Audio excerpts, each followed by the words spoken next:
नमस्कार आप सभी को आपके ही अपने प्यारे इस YouTube channel we are education के ऊपर में स्वागत है।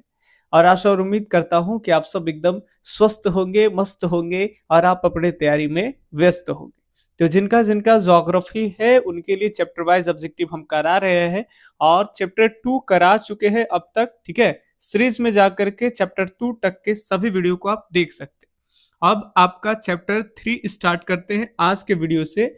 और इसमें 3 पार्ट बनाएंगे और टोटल जो है वो 35 क्वेश्चन बनाए हैं, लेकिन 3 पार्ट में आपको कवर करा देंगे। ठीक है, तो चलिए आज है थर्ड चैप्टर आपका ह्यूमन डेवलपमेंट जो मानव विकास है, उसके टॉप 10 क्वेश्चन को देखें। उससे पहले एक बार आप सबको जानकारी देना चाहे कि जो भी एनसीईआरटी के ऑब्जेक्टिव सब्जेक्टिव नोट्स लेना चाहते हैं और क्लास लेना चाहते हैं तो 99 रुपया के पैकेज में आपको मिल जाएंगे। ठीक है, इस नंबर पे ही आप कांटेक्ट करेंगे, इस नंबर पे कॉल या व्हाट्सएप करके जानकारी ले लेंगे इनके बारे में। ठीक है, चलिए बीच में वीडियो के बीच में जानकारी आपको देंगे, तब तक सबसे पहले हम क्वेश्चन की तरफ बढ़ते हैं।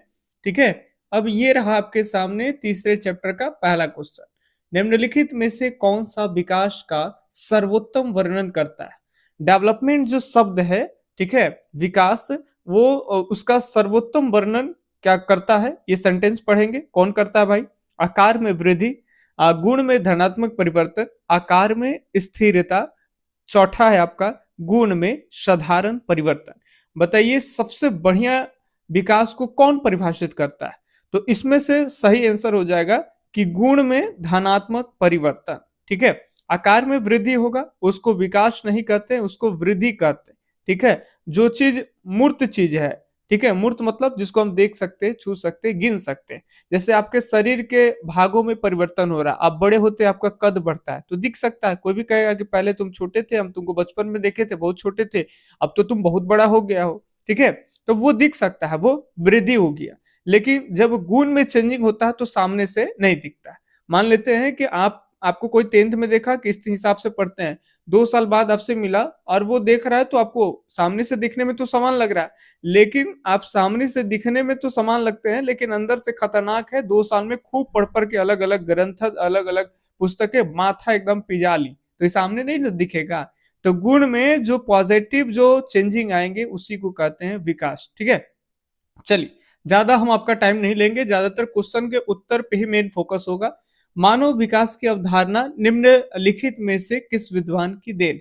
मानव विकास के बारे में पढ़े हैं तो बताएं कि यह अवधारणा किसकी देन है भाई? प्रोफेसर अमर्त्य सेन के, डॉक्टर महबूब उल हक के, फिर एलेंसी सेम्पर या फिर रेडजेल? ठीक है, फटाफट से आप चॉइस करें। चलिए दो ऑप्शन आपका काटते हैं, रेडजेल, एलेंसी सेम्पल, ये दोनों भूगोलविद है। ठीक है, जोग्राफर है, ये दोनों अर्थशास्त्री है और ये दोनों में से कोई एक चूज करिए। तो भारतीय अर्थशास्त्री है अमर्त्य सेन और पाकिस्तानी अर्थशास्त्री है डॉक्टर महबूब उल हक। यहाँ पे सही उत्तर हो जाएगा डॉक्टर महबूब उल हक की ही ये देन है मानव विकास। और इनके सपोर्ट कौन किए थे तो आप पढ़े थे ना, इनको समर्थन किए थे भारतीय अर्थशास्त्री अमर्त्य सेन ने। ठीक है, चलिए निम्नलिखित में से कौन सा देश उच्च मानव विकास वाला नहीं है? बताइए कौन सा एक देश है जो उच्च मानव विकास वाला नहीं है? क्या नॉर्वे नहीं है, अर्जेंटीना नहीं है, जापान है या फिर आपके मिस्र है? कौन से सही उत्तर हो जाए? तो यहाँ पे उच्च मानव विकास वाला अगर हम देश की बात कर लेंगे तो मिस्र जो है वो नहीं होगा। आपको पढ़ाए थे तो डायग्राम में बताए थे कि पहले में उच्च में कौन आते हैं, मध्य में कौन आते हैं, ठीक है, निम्न में कौन आते हैं। तो मिस्र की बात कर लेंगे तो ये किस में आता है? तो नीचे आता है, सबसे नीचे मध्य में, और जापान, नॉर्वे वगैरह ये सब उच्च में आते। तो यहाँ सही उत्तर हो जाएंगे डी। अगले सवाल देखिए, 10 प्रश्न देखने हैं। अब ये रहा आपके सामने चौथे नंबर प्रश्न। ठीक है, निम्नलिखित में से कौन सा देश उच्च मानव विकास वाला है? कौन देश उच्च मानव विकास वाला है? दक्षिण अफ्रीका, भारत, नॉर्वे या फिर चीन? देखिए सिलेबस पुराना है तो आपका हो जाएगा चीन। जो कंपटीशन वाले बच्चे हैं वो करंट पढ़ते हैं, ठीक है, तो वो भी बताया गया होगा थ्योरी में आपको। ठीक है, कि नॉर्वे को हटा करके अब भाई कौन आ गया आगे? अगले प्रश्न है आपका, डॉक्टर महबूब उल हक निवासी थे, बताइए कहाँ के निवासी थे? काफी देर से अगर आप वीडियो शुरू से देख रहे हैं तो आपको बताए गए होंगे कहाँ के निवासी हैं। भारत के, पाकिस्तान के, नेपाल के या फिर इराक के? तो महबूब उल हक जो है वो पाकिस्तानी अर्थशास्त्री हैं और इनको सपोर्ट किए थे भारतीय अर्थशास्त्री अमर्त्य सेन। ठीक है, चलिए ये बातें ध्यान रखिएगा। अमर्त्य सेन। छठा प्रश्न है, प्राथमिक विद्यालय स्तर की आयु सीमा क्या है? प्राथमिक विद्यालय स्तर की आयु सीमा बताइए। 7 से 10 वर्ष, 5 से 10 वर्ष, 6 से 11 वर्ष या फिर 5 से 11 वर्ष। सही उत्तर फटाफट से आप चूज करिए कौन सा उत्तर सही होगा। तो प्राथमिक विद्यालय का जो आयु स्तर है आपका वो हो गया आपका 6 से 11 वर्ष। ठीक है, हो गया नहीं मने हुआ है पहले से। किस वर्ष से यूएनडीपी मानव विकास सूचकांक जारी करता है?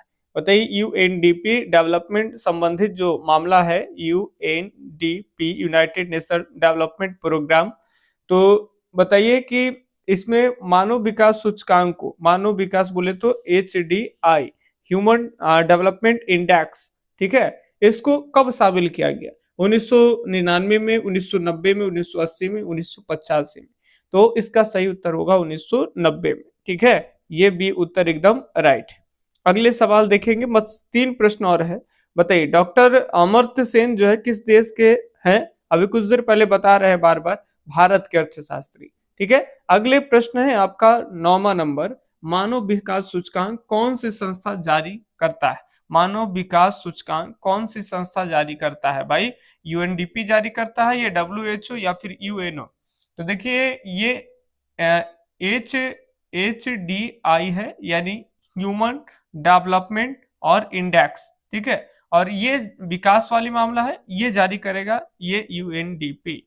ठीक है, ये सब यूएनओ के बहुत अलग अलग एजेंसियां हैं। यूएनओ वर्ल्ड लेवल का सबसे बड़ा ऑर्गेनाइजेशन है। ठीक है, और इसकी अलग अलग एजेंसियां हैं, जैसे WHO एजेंसिया है, यूएनडीपी एजेंसिया है, यूएनओ एजेंसिया है, ILO इंटरनेशनल लेवल और लेबर ऑर्गेनाइजेशन, सब एजेंसिया है। ठीक है, चलिए 12th क्लास के पॉलिटी आप पढ़ेंगे ना, तो वहां पे इस चीज को बहुत बाखूबी से पढ़ना है आपके। चल, मानव विकास सूचकांक 2018 ईस्वी में भारत का स्थान कौन सा था? मानव विकास सूचकांक HDI के रिपोर्ट में 2018 ईस्वी की बातें हैं, भारत का स्थान कौन सा था 2018 में? 135वां, 140वां, 130वां या फिर 120वां? फटाफट से जवाब देंगे तो यहाँ सही उत्तर हो जाएगा आपका 130वां। ठीक है, तो इस तरह से हम आपको 10 क्वेश्चन कराएं और आप जज करके बताएंगे कि 10 में से कितने प्रश्न का जवाब आप सही दिए और कितने प्रश्न का जवाब आप गलत दिए। बाकी कोई लोग पीडीएफ कोर्स जो भी लेना चाहते हो, चैप्टर वाइज आपको ऑब्जेक्टिव सब्जेक्टिव का पीडीएफ मिल जाएगा, क्लास भी मिल जाएगा। दोनों आपको यूज करना है, दोनों यूज करिए। केवल पीडीएफ यूज करना है, पीडीएफ यूज करिए। उसके लिए आपको बता दिया गया कि 99 रुपया एक सब्जेक्ट का फीस होगा, और आर्ट्स का हिंदी इंग्लिश छोड़ करके 3 सब्जेक्ट लीजिएगा तो एक साथ आपको 250 रुपया में ही मिल जाएगा। उसके लिए मेरा नंबर नोट कर सकते हैं आप, 8825 और आपका 3765 और ये 5। ठीक है, इस नंबर पे आप कांटेक्ट कर सकते हैं। बाकी मिलते हैं अगले दिन अगले वीडियो सीरीज में, तब तक के लिए धन्यवाद। जय हिंद, अल्लाह हाफिज, आपका दिन शुभ हो, राधे राधे।